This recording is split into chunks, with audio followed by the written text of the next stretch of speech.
പുത്രനും പരിശുദ്ധ റൂഹായുമായ സത്യേക ദൈവത്തിൻ്റെ തിരുനാമത്തിൽ തനിക്ക് സ്തുതി. നമ്മുടെ മേൽ തൻ്റെ കരുണയും മനോഗുണവും സദാകാലവും വർദ്ധിച്ചിരിക്കുമാറാകട്ടെ. ദൈവത്തിൻ്റെ അളവറ്റ കൃപയാൽ സൺഡേ സർമണിൻ്റെ 5-ാമത്തെ ഭാഗം ഇന്ന് ആരംഭിക്കുകയാണ്. കഴിഞ്ഞ വർഷങ്ങളിലായി 4 ഭാഗമായിട്ട് ഞായറാഴ്ചത്തെ വേദഭാഗത്തെക്കുറിച്ചുള്ള സന്ദേശങ്ങൾ നൽകിയുണ്ടായി. ഇന്നത്തെ ഞായറാഴ്ചയുടെ പ്രത്യേകത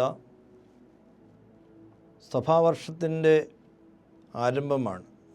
അതിന് കൂദോശീത്തോ എന്നാണ് അറിയപ്പെടുന്നത്. കൂദോശീത്തോ എന്ന് സുറിയാനിൽ പറഞ്ഞാൽ സഭയുടെ ശുദ്ധീകരണം. എബ്രായ ലേഖനം 12-ാം അധ്യായം 14-ാം വാക്യത്തിൽ ശുദ്ധീകരണം കൂടാതെ ആരും ദൈവത്തെ കാണുന്നില്ല എന്ന് രേഖപ്പെടുത്തിയിരിക്കുന്നു. നാം ദൈവത്തോട് ചേർന്ന് നിൽക്കുന്നതിനും ദൈവം നമ്മോട് ചേർന്ന് നിൽക്കുന്നതിനും ജീവിതത്തിൽ വിശുദ്ധി അനിവാര്യമാകുന്നു. ഇന്നത്തെ സുവിശേഷ വായനയായിട്ട് ക്രമീകരിച്ചിരിക്കുന്ന മർക്കോസിൻ്റെ സുവിശേഷം 8-ാം അധ്യായം 27 മുതൽ 33 വരെയുള്ള വാക്യങ്ങളാണ്. അവിടെ കൈസറിയ ഫിലിപ്പിയിൽ വെച്ച് പത്രോസ് ശ്ലീഹ യേശുക്രിസ്തു ദൈവപുത്രനാണെന്ന് ഏറ്റുപറയുകയും തുടർന്ന് ക്രിസ്തു തൻ്റെ പീഡാനുഭവത്തിൻ്റെ 1-ാമത്തെ പ്രവചനം നടത്തുകയാണ് ചെയ്യുന്നത്. ഈ ഭാഗം തന്നെ ലൂക്കോസിൻ്റെ സുവിശേഷം 9-ാം അധ്യായം 18 മുതൽ 22 വരെയും മത്തായിയുടെ സുവിശേഷം 16-ാം അധ്യായം 13 മുതൽ 23 വരെയും രേഖപ്പെടുത്തിയിട്ടുണ്ട്. മത്തായിയുടെ സുവിശേഷത്തിൽ കുറച്ചും കൂടി വിപുലീകരിച്ചാണിത് രേഖപ്പെടുത്തിയിട്ടുള്ളത്.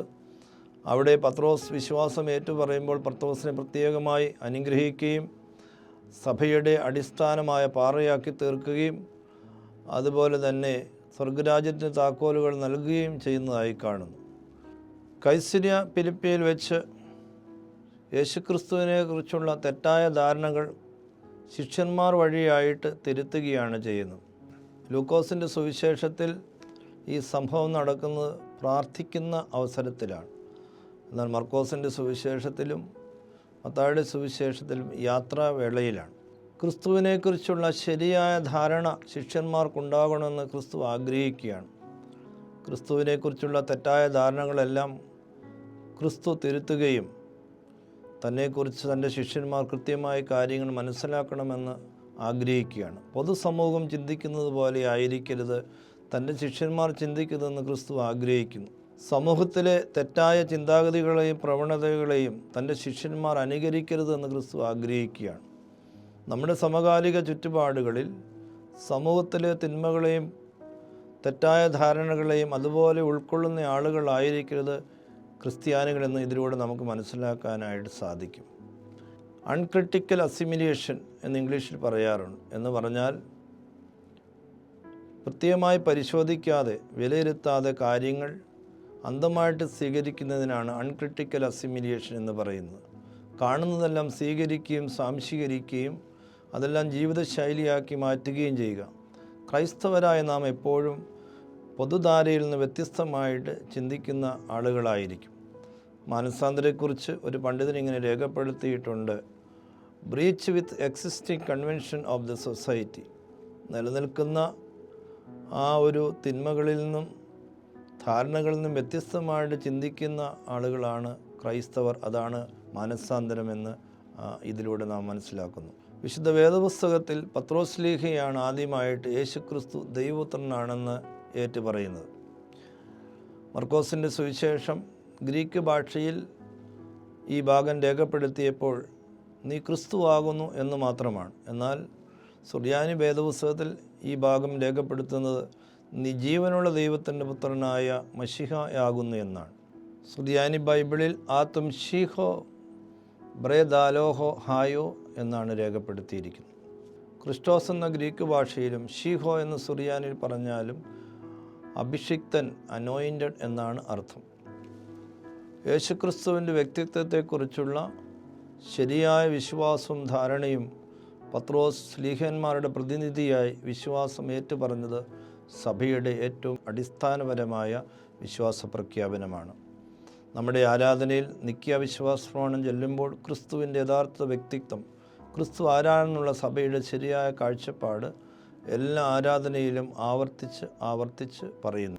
മർക്കോസിൻ്റെ സുവിശേഷത്തിൽ രേഖപ്പെടുത്തിയിരിക്കുന്ന പീഡാനുഭവത്തെക്കുറിച്ചുള്ള ക്രിസ്തുവിൻ്റെ 3 പ്രവചനങ്ങളിൽ ആദ്യത്തെ പ്രവചനമാണ് ഇവിടെ രേഖപ്പെടുത്തിയിരിക്കുന്നത്. താൻ പീഡ അനുഭവിക്കുകയും കഷ്ടം അനുഭവിക്കുകയും എന്നുള്ള ആശയം ക്രിസ്തു പങ്കുവെക്കുകയാണ്.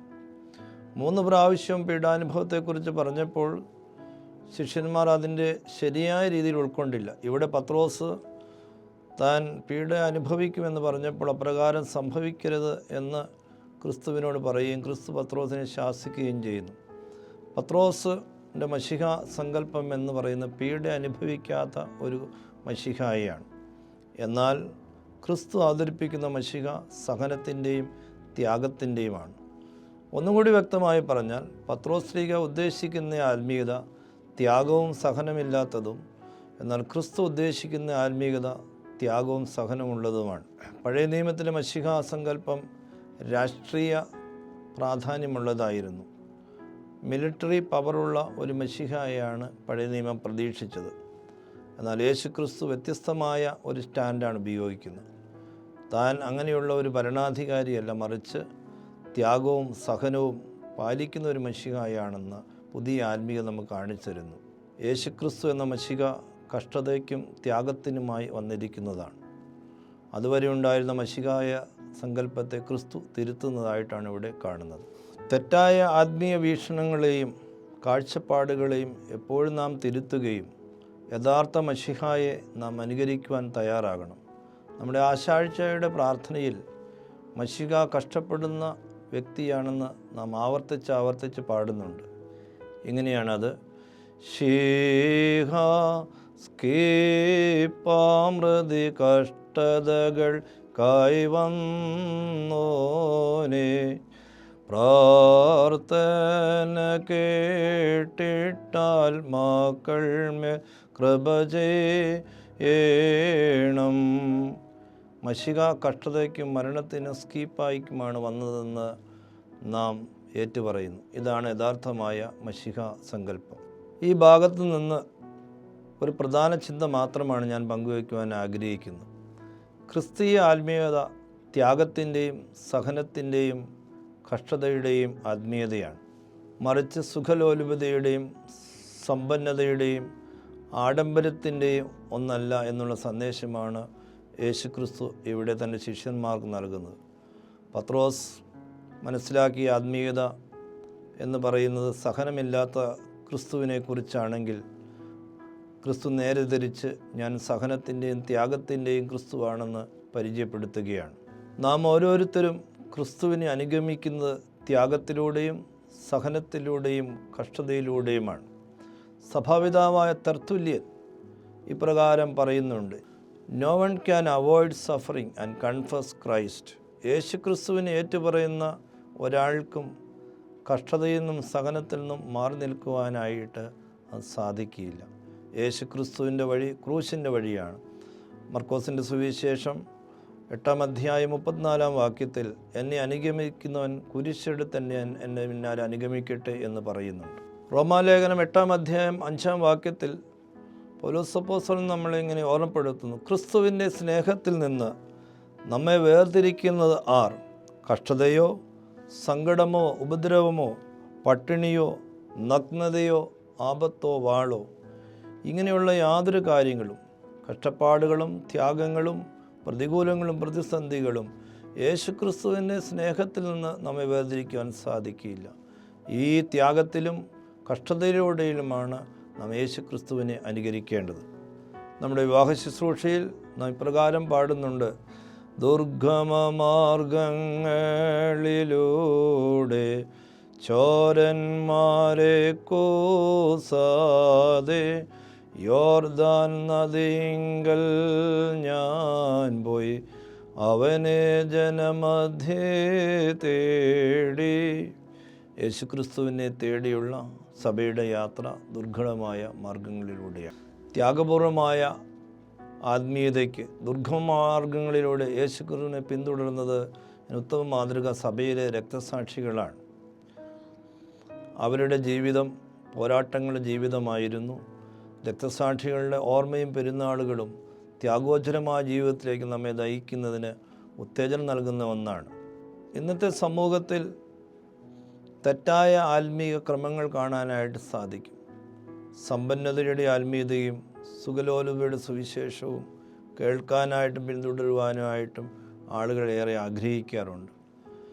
സമ്പത്ത്, ആരോഗ്യം, സന്തോഷം തുടങ്ങിയതിൽ ഊന്നിയുള്ള സുവിശേഷീകരണം നമ്മളെ തെറ്റായ ധാരണയിലേക്ക് കൊണ്ടുപോകാൻ സാധ്യതയുണ്ട്.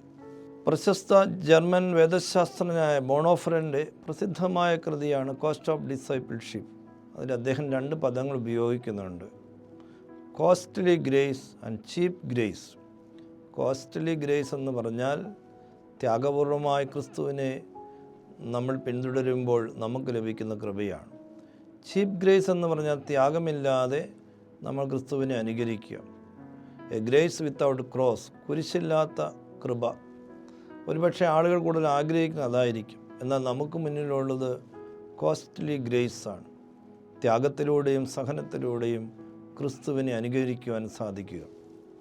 അതുകൊണ്ട് നമുക്ക് ത്യാഗത്തിൻ്റെയും സഹനത്തിൻ്റെയും വക്താക്കളായി രൂപാന്തരപ്പെടാം. ത്യാഗോജ്വലമായ ആത്മീയത നമ്മുടെ ജീവിതത്തിൽ കൊണ്ടുവരുന്നത് പീഡിപ്പിക്കപ്പെടുന്നവരോടുള്ള താതാത്മ്യം പ്രാപിക്കുമ്പോഴാണ്. ലാറ്റിൻ അമേരിക്കൻ ചിന്തകനായ ലിയോനാർഡ് ബോണോഫ് ഇപ്രകാരം പറയുന്നുണ്ട്: embracing suffering and sacrifice is to serve and love those who in needs. ആവശ്യക്കാരോട് സേവിക്കുകയും സ്നേഹിക്കുകയും അവരോട് താതാത്മ്യപ്പെടുകയും ചെയ്യുന്നതാണ് സഹനം. ക്രിസ്തുവിൻ്റെ സഹനം നമ്മുടെ ജീവിതത്തിൽ യാഥാർത്ഥ്യവൽക്കരിക്കുവാനായിട്ട് സാധിക്കുക.